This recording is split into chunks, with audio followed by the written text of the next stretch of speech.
Okay, so again, I'm Cynthia Gwiazda, Community Services Librarian at Hagaman Library. Um, and we will be talking about some new fiction available at the library. So we'll start. Share my screen. Let's see.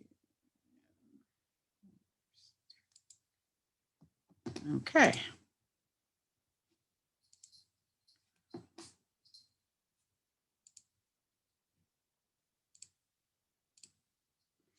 Okay, so new May reads for adult fiction.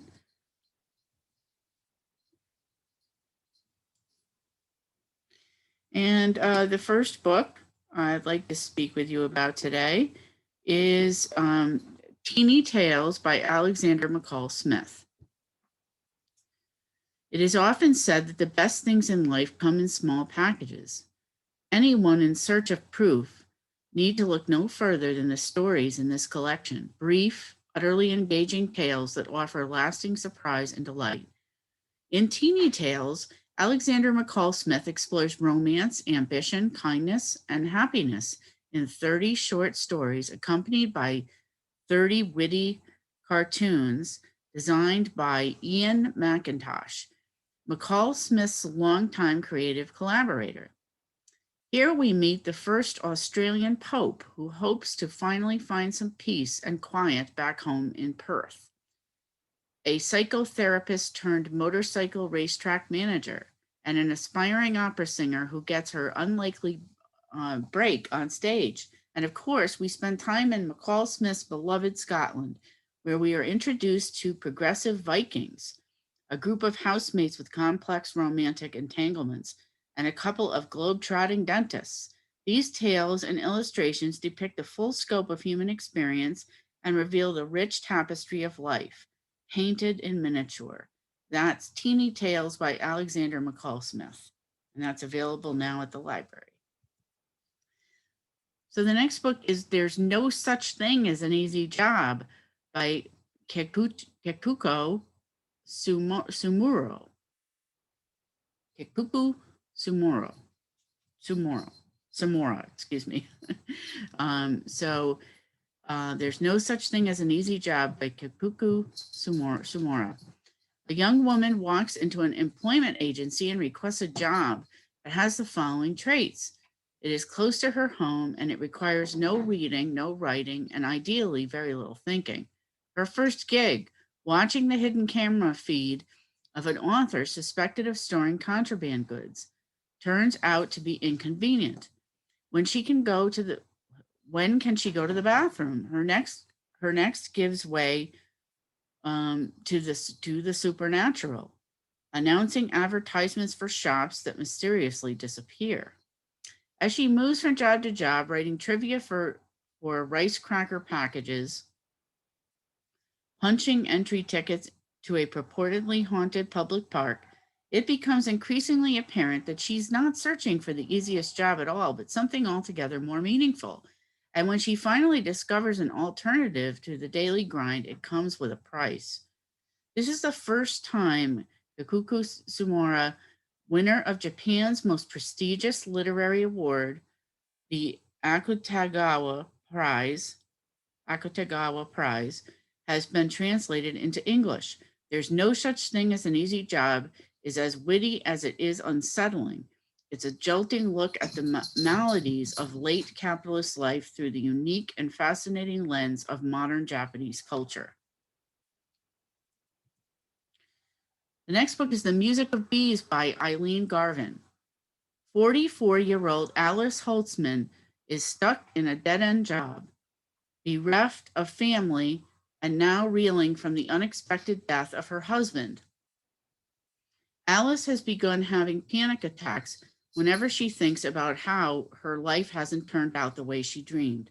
Even the beloved honeybees she raises in her spare time aren't helping her feel better these days.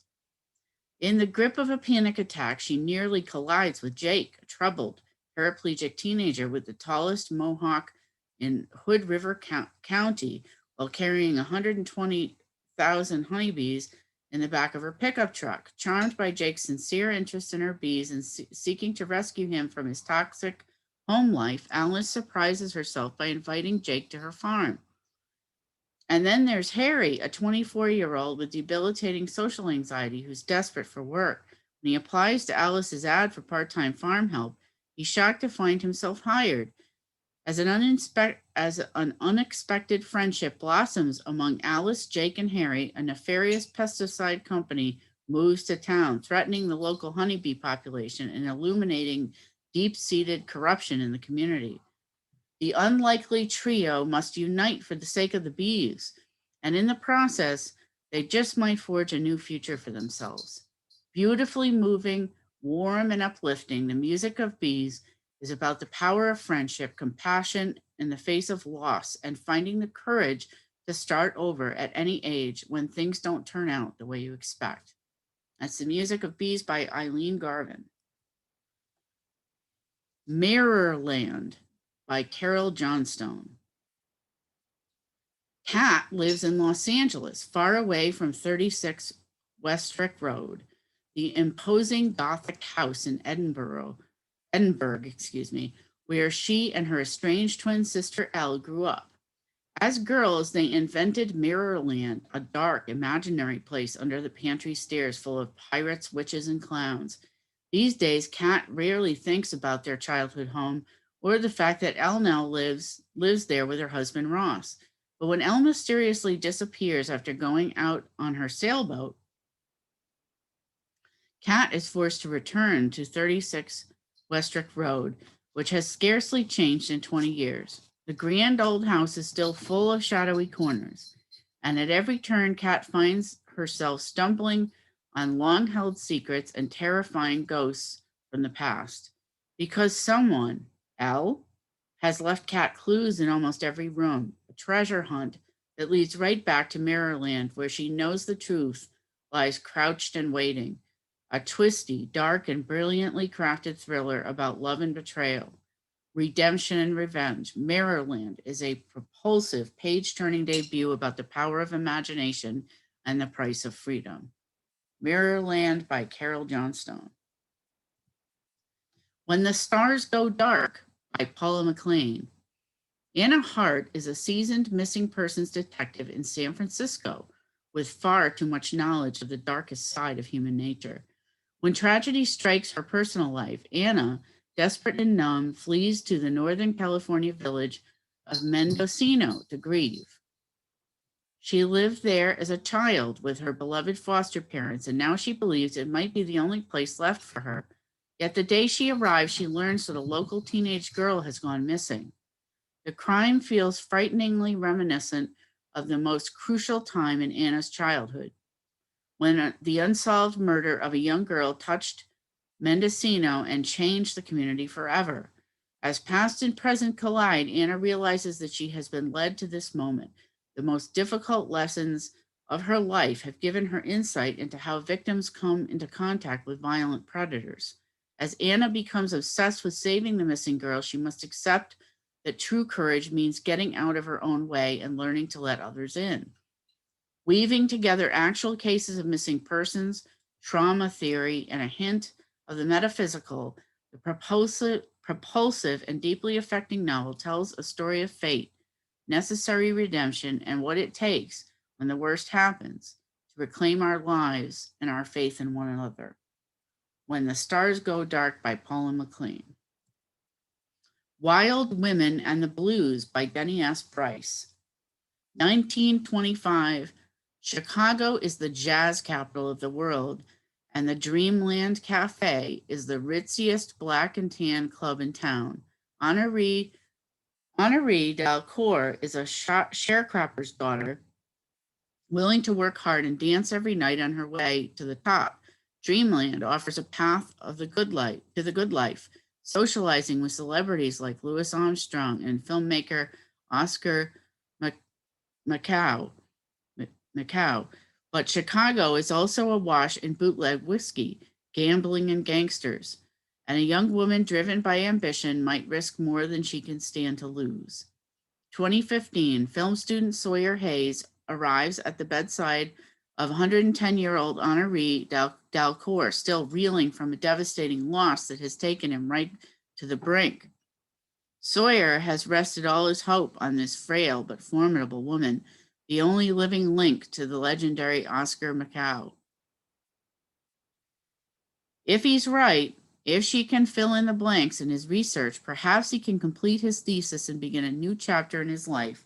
But the links Honoree makes are not ones he's expecting. Piece by piece, Honoree reveals her past and her secrets, while Sawyer fights tooth and nail to keep his. It's a story of courage and ambition, hot jazz and illicit passions. And as past meets present for Honoree, it's a final chance to be truly heard before it's too late, no matter the cost. That's when Wild Women and the Blues by Denny S. Bryce. The final revival of Opal and Nev by Donnie Walton.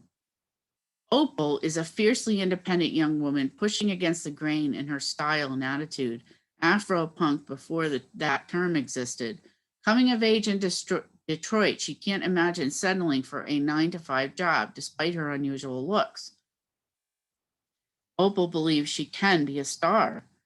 So when the aspiring British singer-songwriter Neville Charles discovers her at a bar's amateur night, she takes him up on his offer to make rock music together for the fledgling Rivington Records.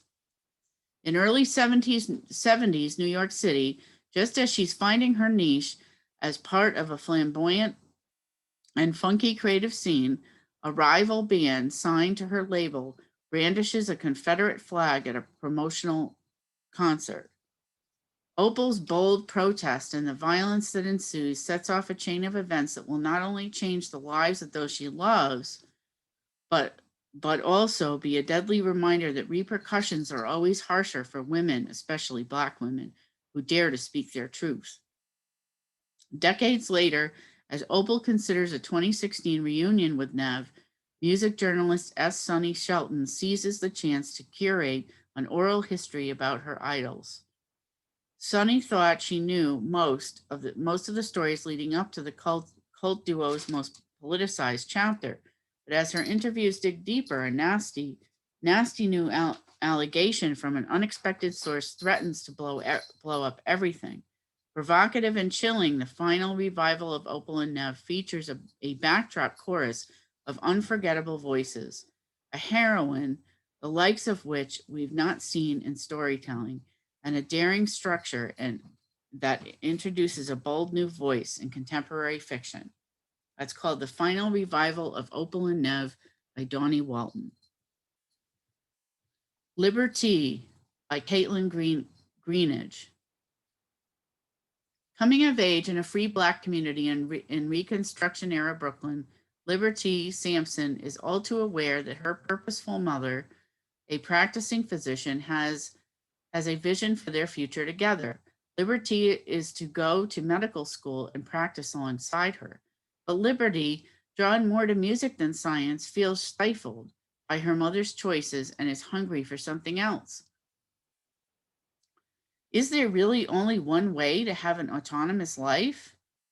And she is constantly reminded that unlike her light-skinned mother, Liberty will not be able to pass for white. When a young man from Haiti proposes to Liberty and promises she will be his equal on the island, she accepts, only to discover that she is still subordinate to him and all men. As she tries to parse what freedom actually means for a Black woman, Liberty struggles with where she might find it for herself and for generations to come. Inspired by the life of one of the first Black female doctors in the United States, and rich with historical detail, Caitlin Greenidge's new and immersive novel will resonate with readers eager to understand our present through a deep, moving, and lyrical dive into our past. That's called Liberty by Caitlin Greenidge. And that's all for this month's new books this May in fiction at Hagaman Library. So I hope you've enjoyed this review of books, and please put them on hold You can also, you can call us at 203-468-3890. To put those on hold. You can put them on hold also through our website by going to go into our catalog and search for them. I hope you will do that. And so the library is open for browsing by appointment, browsing and checking out materials by appointment. So please call us at 203-468-3890 to make an appointment. You can also make an appointment for computer access, public access to computers. Their appointments are 75 minutes long. And you can call us also at 203-468-3890 and make an appointment for the computer. We are we're moving further in our reopening process coming up soon, and there will be announcements about that. So please stay tuned to our website for that at www.hagaman, library.org. Check out our website for upcoming announcements about our reopening. And I hope to see you all soon, and have a wonderful week.